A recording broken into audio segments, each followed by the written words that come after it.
do, that kind of thing. We talked about uh, Jesus called his followers disciples, right? And the word disciple or the term disciple is used, was it 200 and something times? Like, uh,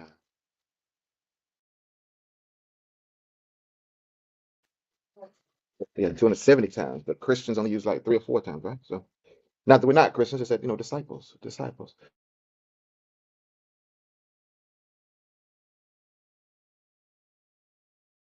A lot of people call themselves Christians, right? And that isn't. And we need to be disciples. We need to be followers. So let's go to Matthew, if you will, Matthew chapter 10.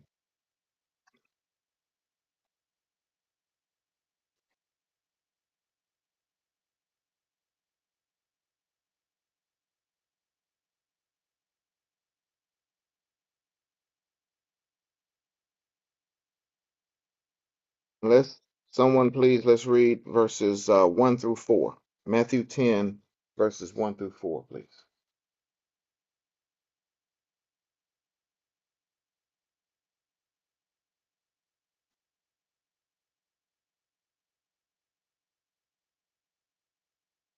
And having summoned his 12 disciples, he gave them authority over unclean spirits to cast them out and heal every kind of disease and every kind of sickness. Now the names of the 12 apostles are these: the first, Simon, who is called Peter, and Andrew his brother, and James the son of Zebedee, and John his brother, Philip and Bartholomew, Thomas and Matthew the tax gatherer, James the son of, who's that, Alphaeus, Alphaeus, yeah. and Thaddeus, Simon the Zealot, and Judas Iscariot, the one who betrayed him. All right. So we see here that Jesus summoned his 12 disciples there. Why do you think all the names are listed? Matthew, of course, it's written by Matthew, right? Why do you think Matthew listed all the names of the 12? And some of their parents there and some of what they do or what type of job they had. Why do you think he listed those things? Is that important? Does it matter? Any opinions on that? I see James getting ready to say something. He's shaking that mic. I think at that time it meant something, because that was that was his design. Like I say, he chose the number that he chose for a reason. He chose the ones that he chose for a reason. But if you look at the history of all of them, they was part of the world. Each one of them had their own, I guess the right word to use, issues. They weren't all the same. So I think his design and the ones that he chose had a meaning, purpose, so that they can see no matter who you are, you can still be a disciple. You can still be a messenger for me. Okay, okay, okay. Anybody agree with James? Anybody know better than to agree with James? I was just thinking, do it represent maybe leadership?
Yeah, yes, I'm saying. So he wanted to know specifically. I think he chose them because he saw that they was leaders in the what they was doing. He saw that they was taking leader.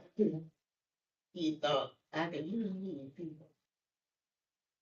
But he saw what they were doing, and they were taking leadership.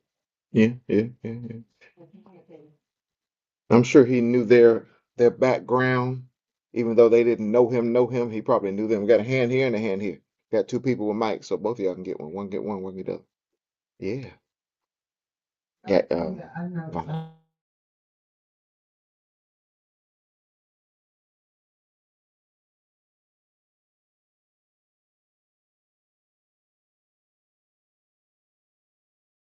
Also, you have more than one person in the body.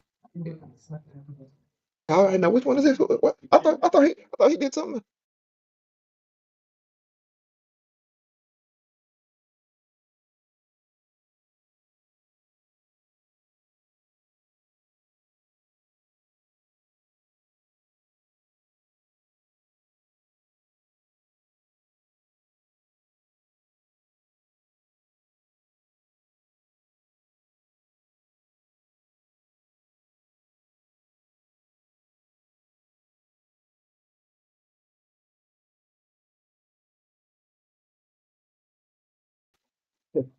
Um, one of the I don't know. He's not one of the most well as well. I think I may have been names and stuff. See, I didn't know which Junebug we're talking about when we say Junebug. All right, so but yeah, but he wanted to clarify who they were. I got you. All right, yes, ma'am. I was gonna say because he wasn't going to be here long, and so they would have to carry on the work after he was gone. And so specifically identifying those people that he had trained to carry on. Okay. Yeah. So maybe so people would know who to turn to or who was who. Okay. Yeah. I think all of these reasons you all are saying are I think they're correct. But he wanted to specify who they were so that you know, I, of course we know that all of these scriptures are were God inspired, right? So God inspired Matthew to list these names. Okay, right? So, because God knew that one day we'd be studying who they were.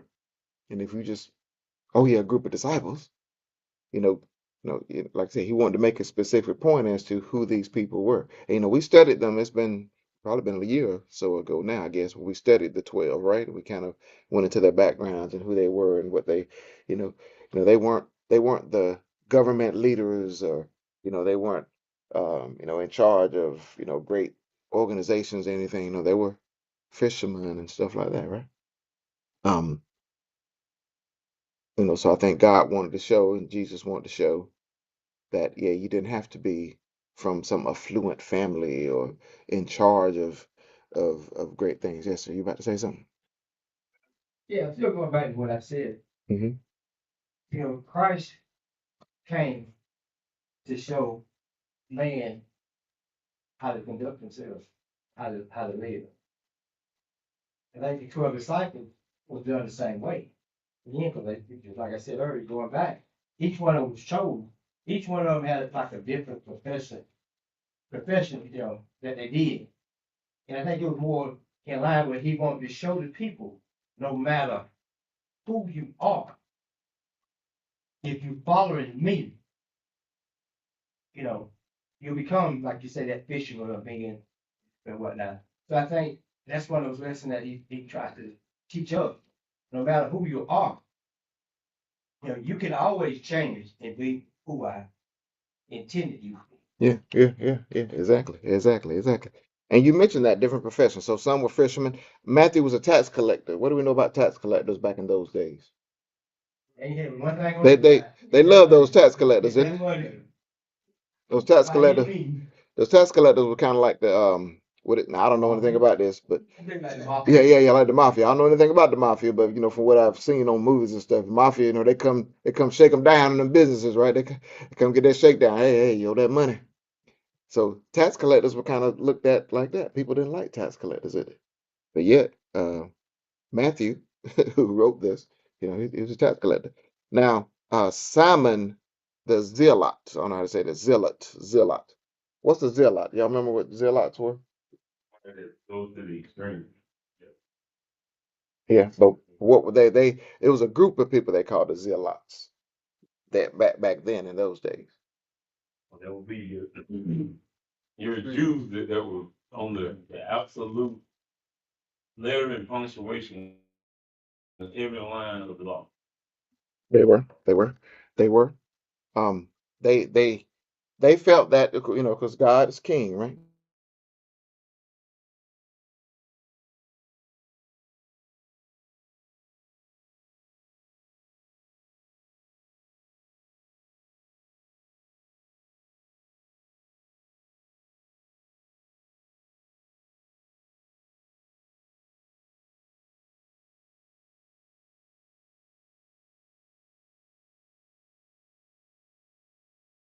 So they didn't feel like the government, which at this should rule over them. God's main thing they really didn't like doing. Group today, that people that fight against the government, today, so you got one gentleman that's a member of that group, and one gentleman was a tax collector. So there was had to be some a little bit of friction there, a little bit of friction there. I don't know, just guess.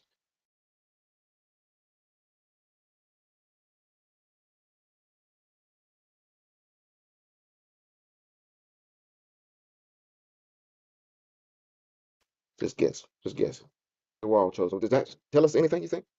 I think when you look at the 12 disciples, it showed us a different version perspective of what God was trying to get us to understand. We're all one. We're all the same.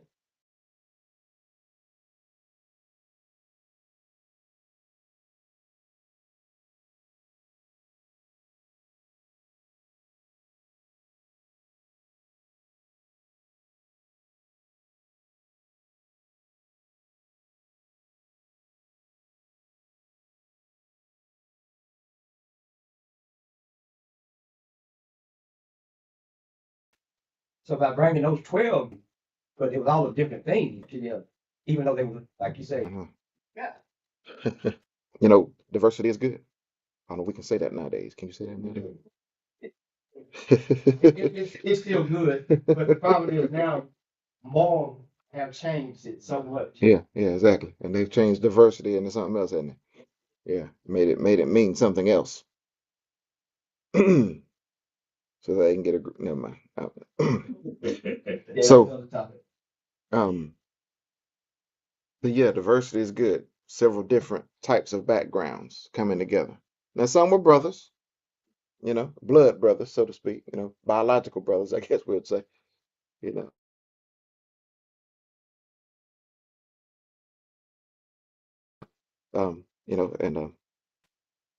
And all right, so then in the first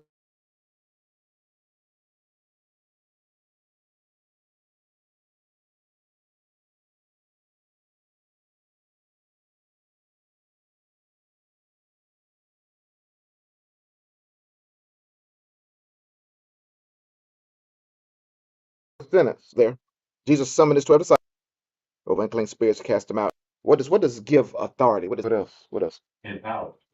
Power. Yeah. Got a hand back there? Power, permission. We'll say power over.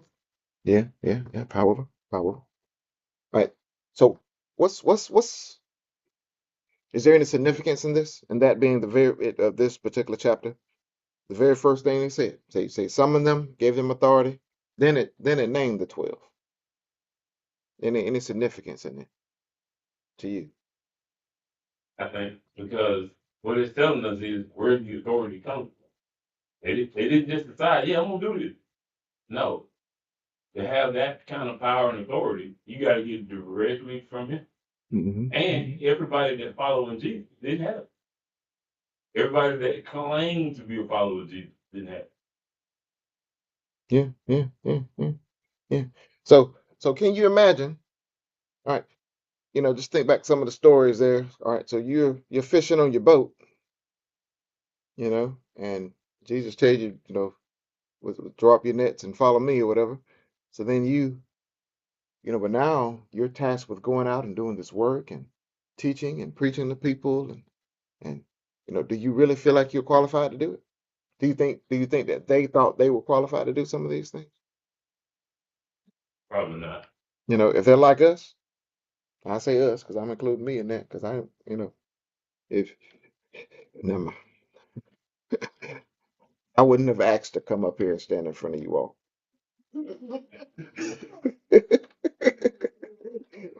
If I had a list of things I want to ask for, it may have been on my list, but probably wouldn't have been on the top of my list. How about that?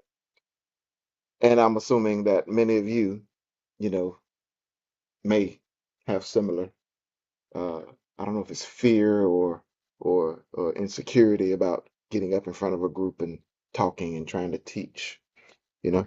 So I can imagine they probably had some type of um, apprehension, I guess, is that a good term? You just got out of school. What's apprehension mean? I use the right term? Kind of, sort of close enough. All right, all right, all right. About the task that was given them. Yes, sir. I think that's one of those things where we get asked a lot to go out and talk to them. You know, Yeah, we sometimes, asked a lot. What now? Say that again. I would ask a lot of times to go out and talk to them. Yes, sir. All You right. know, he could be telling you to do something, but you like, okay, you know, yeah. But it's like, do I listen to this? I'm not ready for this, you know. So a lot of times, Hmm. he knows, Does it? we just don't want to accept Hmm. because when he comes to you and gives you something, he already knows that you're capable of. Doubt and the not doing comes because of who you are. So the one that should be, like I said, when he comes to you, if he say, okay, I want you to go to Texas, start doing this. Yeah. It's gonna be hard to say, I got this job here, I got this going on, and you want me to go somewhere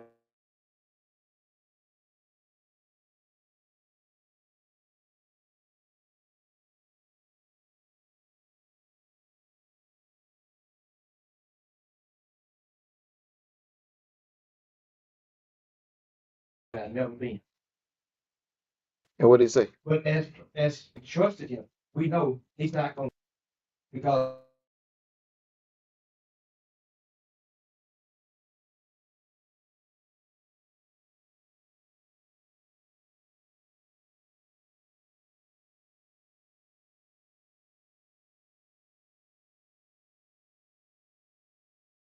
of him sending you out to Texas as a purpose. We don't want to accept that. Okay, so he gave them some of them, and then what? Yeah. Gave them the authority. So whatever's what he said, Texas, right?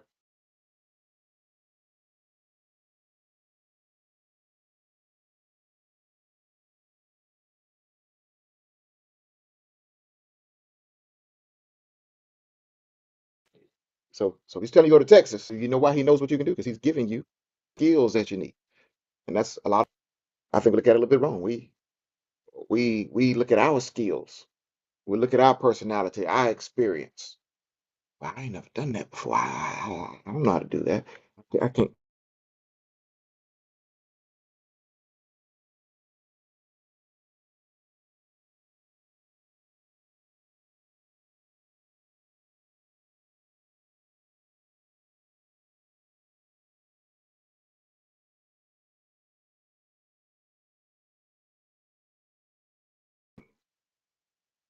But what's talking to God, praying? He's gonna give it. If he's God, you send him over here. Please give me the knowledge I need, the guidance. Guide me, Lord. Do that. But that's what we do, right? So we kind of miss that point. Kind of miss that point. That if he's called us to do this, he's already given us what we need, or he's gonna be. He may give us some of it and give us a little more later, a little bit more later. But we need to quit questioning what he's given us and what he's telling us. Yes? No? Maybe? Okay, okay, okay, okay, okay. Um, but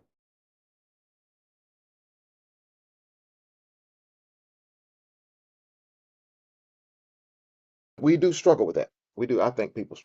Can y'all give some examples of maybe how people struggle or where people struggle with that type of thing? What are some of the things that